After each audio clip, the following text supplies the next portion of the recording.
బనకచెర్ల ప్రాజెక్టుపై గోదావరి నది జలాల వినియోగంపై రాష్ట్ర ప్రభుత్వం నిర్వహించిన అఖిలపక్ష సమావేశంపై మాజీ సీఎం కేసీఆర్ని ఉద్దేశించి సీఎం రేవంత్ రెడ్డి చేసిన వ్యాఖ్యలను ఖండిస్తూ బీఆర్ఎస్ నాయకులు రాకేష్ రెడ్డి రాష్ట్ర ప్రభుత్వంపై తీవ్ర స్థాయిలో ధ్వజమెత్తారు. గోదావరిపై తెలంగాణ ప్రయోజనాలు దెబ్బతీసేలా ఆంధ్ర ప్రభుత్వం కుట్రపూరితంగా కడుతున్న బనకచెర్ల ప్రాజెక్టుపై కాంగ్రెస్ ప్రభుత్వం నిర్వహించిన సమావేశం ప్రజలకేదో నిజానిజాలు తెలియజేయడానికి ఆంధ్ర ప్రభుత్వం కుట్రలు బట్టబయలు చేయడానికి పెట్టినట్లుగా లేదని విమర్శించారు. ముఖ్యమంత్రి స్థాయిలో రేవంత్ రెడ్డి గారు, నీటిపారుదల శాఖ హోదాలో ఉత్తమ్ కుమార్ రెడ్డి గారు, మంత్రివర్గం అంతా కూడా అధికారులతోని శిక్షణ పొందడానికి శిక్షణ తరగతులు ఏర్పాటు చేసుకున్నట్టున్నాయి.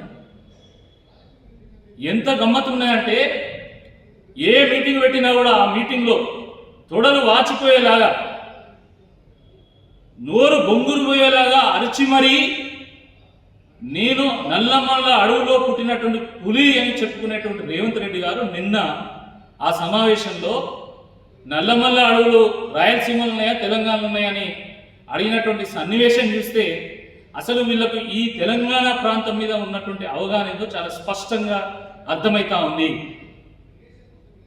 మీకు నిజంగా అవగాహన లేకపోతే తెలంగాణ నీటి ప్రాజెక్టుల పైన, కాళేశ్వరం గొప్పతనం మీద, అదేవిధంగా బనకచెర్ల కుట్ర మీద మీకు అవగాహన లేకపోతే మీకు తెలంగాణ భవన్ తలుపులు ఎప్పుడు తెరిచే ఉంటాయి. బీఆర్ఎస్ పార్టీ మీకు కోచింగ్ ఇవ్వడానికి సిద్ధంగా ఉన్నది. రండి, తెలంగాణ భవన్లో నీటి ప్రాజెక్టుల పైన కోచింగ్ క్లాసెస్ తీసుకోండి. మీకు సమయం లేకపోతే క్రాష్ కోర్స్ ఇస్తాం. అంతేగాని మీకు అవగాహన లేకుండా మీరు ఒక సమావేశం పెట్టి మీరేదో హెడ్లైన్ల కోసం పాకులాడితే తెలంగాణ సమాజం హర్షించదని చెప్పి ఈ సందర్భంగా మేము హెచ్చరిస్తా ఉన్నాం. నిన్న ఆ సమావేశంలో వీళ్ళు అడిగినటువంటి డౌట్స్ బచ్చపురాన్ని అడిగేటువంటి డౌట్స్, వీళ్ళ డౌట్స్ అడిగి లైవ్ పెట్టుకొని మొత్తం అబాస్ పాలవనే కాదు, మొత్తం తెలంగాణనే అబాస్ పాలు చేసేటట్టుగా ప్రయత్నం చేసిండు. మీరు వీళ్ళు 50 ఏళ్ళలో బాగా తెలంగాణకి ఏదో బాగా పొడిచిందట, మొత్తం నీళ్ళు ఇచ్చినట్టు, ఈ తెలంగాణలో ప్రజలందరూ బాగుపడ్డట్టు